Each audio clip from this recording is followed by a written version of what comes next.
Bien, entonces, un ejemplo, bueno, dos ejemplos de polisacáridos típicos que se dan es el almidón y el glucógeno, ¿no? Almidón y glucógeno. Entonces, ¿qué es lo que va a pasar aquí? El almidón es un polisacárido y el glucógeno es otro, pero tienen una similitud, ¿ya? Son similares. Eh, ¿Por qué? Porque ambos representan la forma de almacén de glucosa en sus diferentes grupos biológicos, ¿no? El almidón, por ejemplo, es la forma de almacenamiento de glucosa eh, en el tejido vegetal, en la célula vegetal. Entonces, el almidón es la forma de almacenar glucosa de las plantas, ¿no? De las plantas. Por ejemplo, la papa, ¿no? La yuca. Cualquier tipo de planta que tiene almidón tiene este tipo de almacenamiento de glucosa. Bien, se encuentra de dos formas. Ahora, el almidón está subdividido. Es una macromolécula el almidón, pero ustedes tienen que imaginarse que el almidón es una molécula así grande y tiene como un cuerpito, ¿no? Está formada por dos macromoléculas. Una macromolécula está formada por dos moléculas hijas, por así decirlo, ¿no? La principal molécula derivada del almidón es la amilosa, ¿ya? La amilosa. La amilosa que tiene de 100 a 500.000 unidades de glucosa, ¿no? De 100 a 500.000 unidades de glucosa. La amilosa. Y la amilosa, cuando se une a la amilopectina, la amilopectina tiene de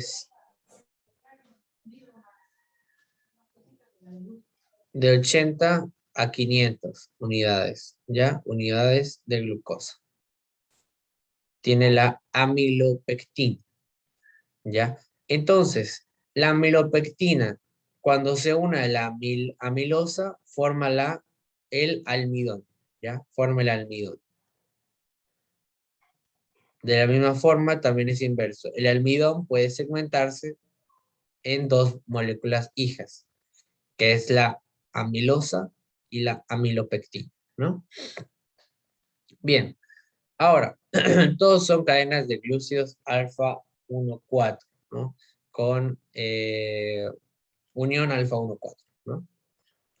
Excepto claro, ¿cuál era? La celulosa, eso, celulosa, ese me había olvidado. La celulosa es igual a un glúcido, ya es un glúcido. Pero la diferencia de la celulosa con la glucosa, por ejemplo, es que la celulosa, la chalita del choclo, digamos, ¿no? O ¿cómo se llama esto?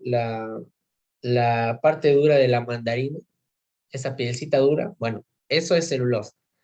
El problema aquí es que la celulosa, cuando tiene la conexión con otras celulosas,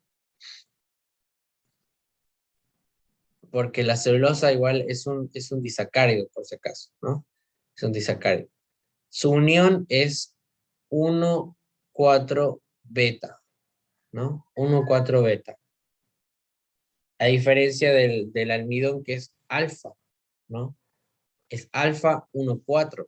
En cambio, la celulosa es beta 1,4, ¿no? Beta 1,4.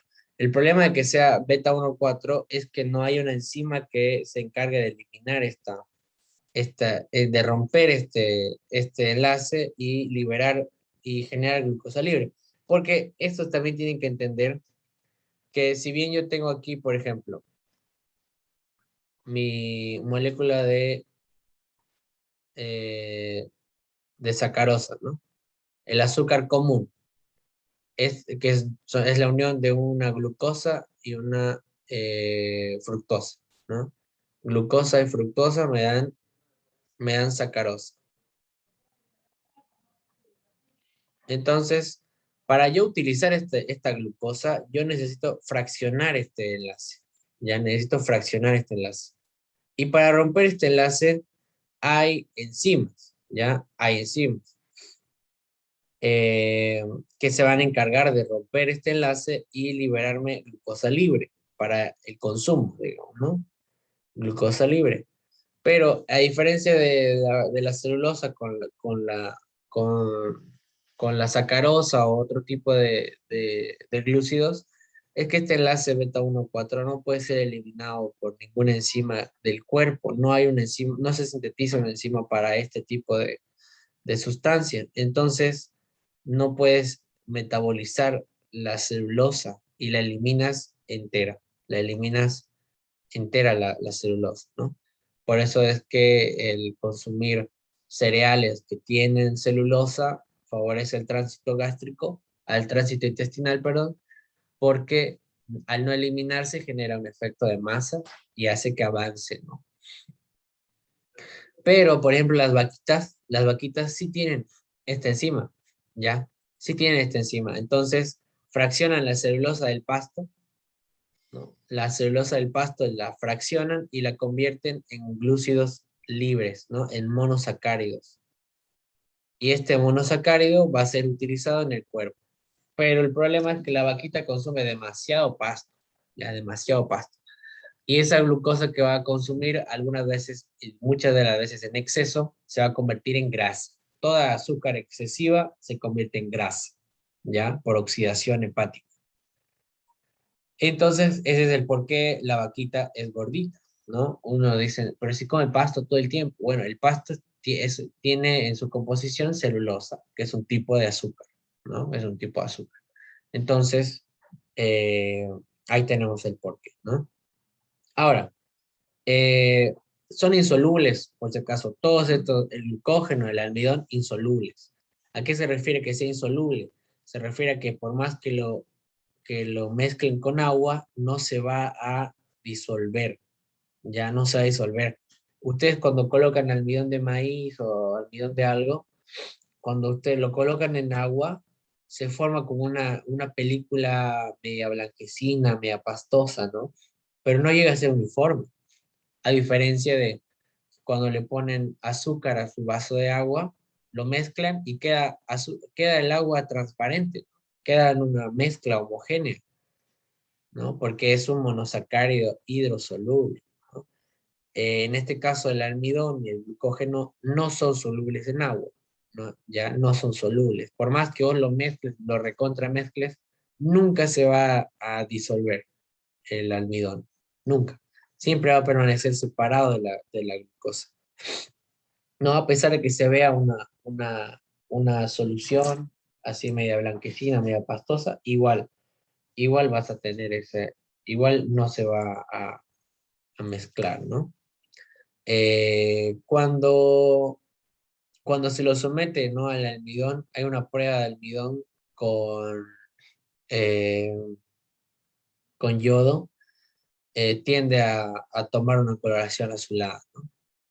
Tiende a tomar una coloración azulada.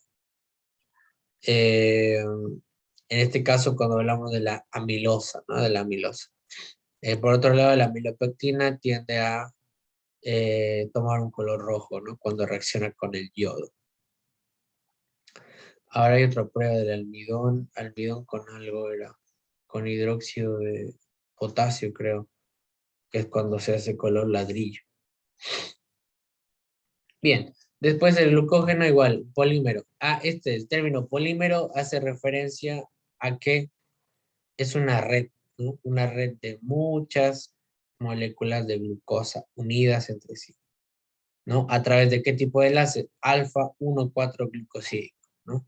Alfa 1,4 glucosídico. No se olviden, ese tipo de enlace es pregunta examen, por si acaso, es pregunta examen. ¿Qué tipo de enlace tienen el glucógeno? o los disacáridos, o los monosacáridos, tipo, digamos, ¿no? Sería un enlace glucosídico alfa 1,4, ¿no? Alfa 1,4.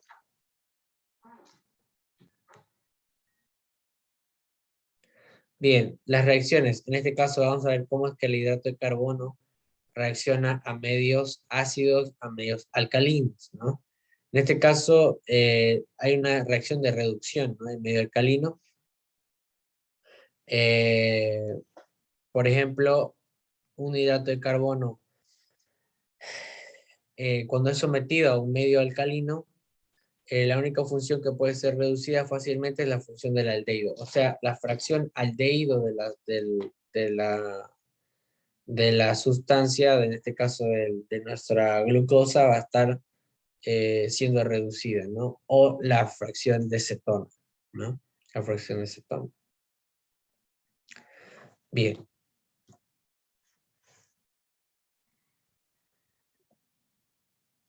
Después está la reacción de Benedict, ¿no? Que utiliza reactivo Benedict, que es oxiocuproso, que es lo mismo, ¿no? Se utiliza para el experimento se utilizan varios tubos de ensayo, ¿no? En la cual se le va a colocar diferentes tipos de glúcidos. En uno le vas a poner glucosa, en otro le vas a poner fructosa, en otro le vas a poner almidón, o en otro maltosa y en otro sacarosa, ¿no? Incluso vamos a poner un sexto tubo que va a ser el de control, se llama, ¿no? El de control, que va a tener agua destilada, es decir, nada, cero glúcidos, ¿no? Es el de control. Bien, entonces, esta reacción es en este caso, el reactivo Benedict va a interactuar con la función aldehído o la función cetona, ¿no? De nuestros glúcidos. De esta forma, el carbohidrato contenido dentro de nuestras moléculas de glucosa, de fructosa, de almidón, tiende a oxidarse, ¿no? A oxidarse en ácido y cobre, ¿no? En este caso, el cobre va a ser el compuesto que forma el reactivo Benedict, ¿no? Es oxiocuproso. Eh, entonces, al reducirse, bueno, al interactuar el reactivo Benedict con el grupo aldehído, grupo cetona de nuestros glúcidos, va a formar un color característico, ¿no? Que es el color rojo ladrillo, ¿no? Entonces, sí o sí tiene que reaccionar con un grupo aldehído. Entonces, tiende a reaccionar con monosacáridos, ¿no? Glucosa, por ejemplo, fructosa, y toma ese color rojizo. Oh, vaya.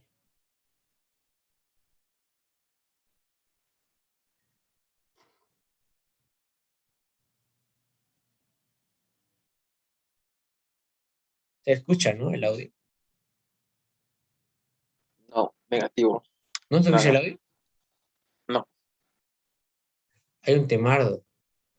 Espera un segundo.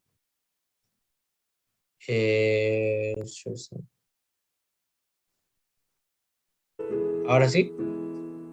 Sí, domingo.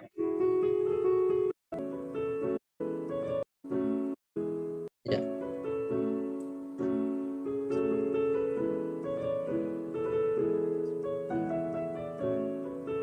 1 ml de maltosa, fructosa, glucosa.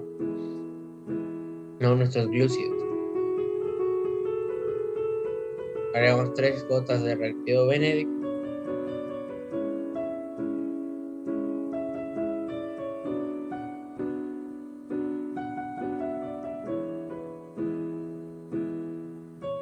Colocamos en baño María.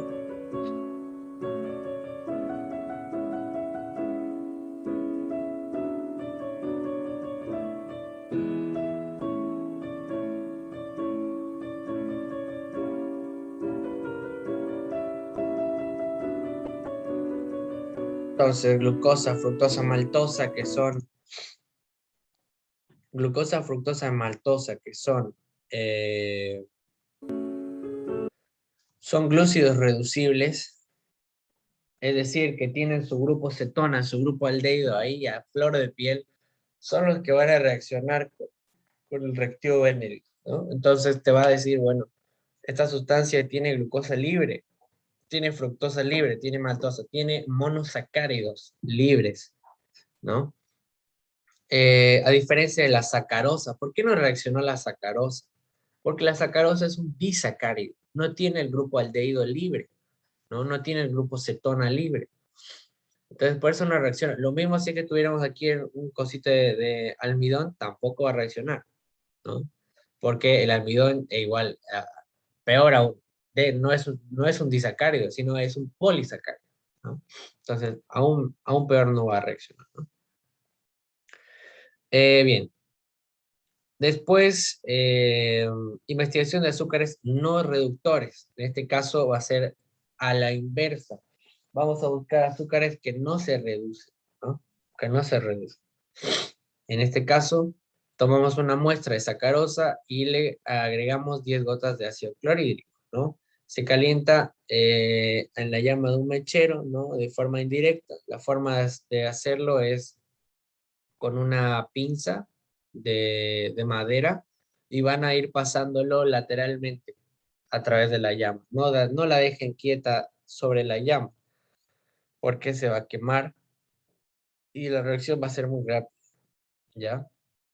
Tienen que hacerlo lateralmente. Se deja enfriar y se realiza la prueba de Benedict, ¿no? Eh, Se neutraliza previamente con bicarbonato. La sacarosa por esta acción dará positiva a la prueba de Benedict. Claro, porque al calentarla, la sacarosa, generaste la ruptura de enlaces, ¿no? Generaste la ruptura de enlaces alfa 1,4. Además que el ácido clorhídrico es una sustancia de fracción, ¿ya?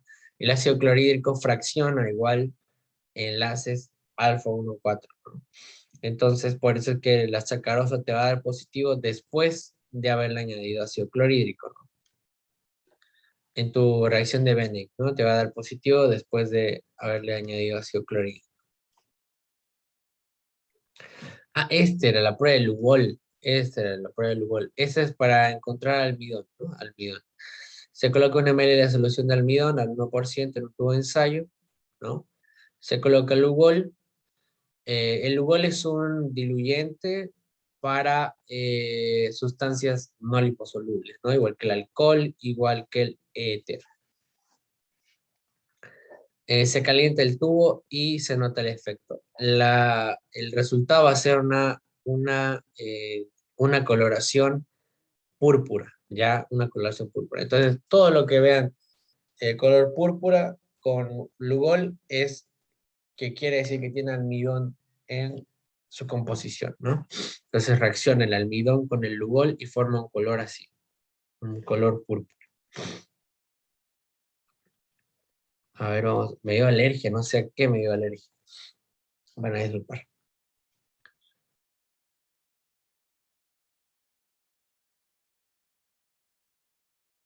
Reacción de Lugol. En esta práctica se reconocerá el almidón a través de la prueba de Lugol. El almidón es una hélice muy grande formada de glucosas y el Lugol es un reactivo formado por yodo y yoduro de potasio. En un tubo de ensayo vamos a adicionar 2 mililitros de una solución coloidal de almidón con una pipeta Pasteur.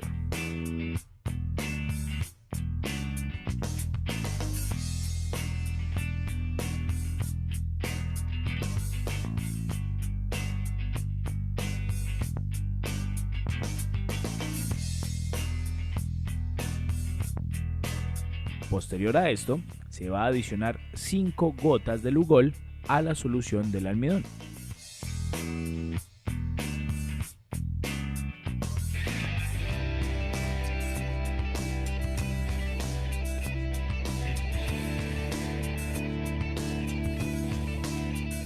Se puede ver cómo la solución toma un color oscuro.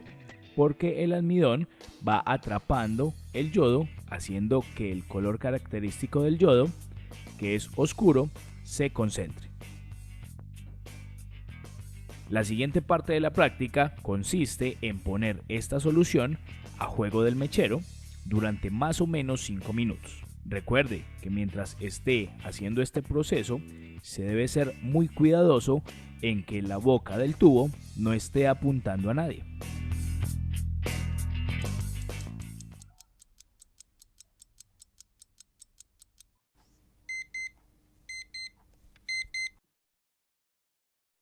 Después de calentarlo, se puede ver cómo el color oscuro desaparece porque la hélice que contenía el yodo se desarma.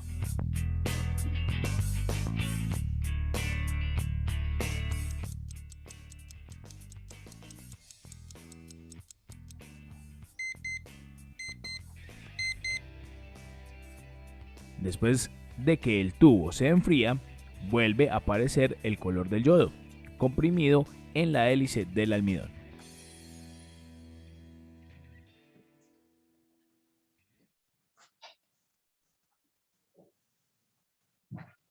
Buenísimo. Esa es la prueba del Lugol y almidón entonces, ¿no? Bueno, esto ya sería un poco la segunda prueba que se hace con el almidón. En este caso se va a añadir ácido clorhídrico concentrado, ¿no? La reacción se llama hidrólisis ácida del almidón, ¿no? Se coloca en un tubo de ensayo 5 ml de solución de almidón al 1% y se agregan 10 gotas de ácido clorhídrico. Se calienta suavemente en baño María y se controla desde el primer momento en el que se coloca el tubo, ¿no? Cada 3 minutos se saca una gota de esta solución y se mezcla con una gota de Lugol, que se colocará en un vidrio de reloj, que es básicamente parecido a una placa de extendido, solamente que es cóncava, ¿no? Después se realiza la prueba de Benedict y se observa lo ocurrido.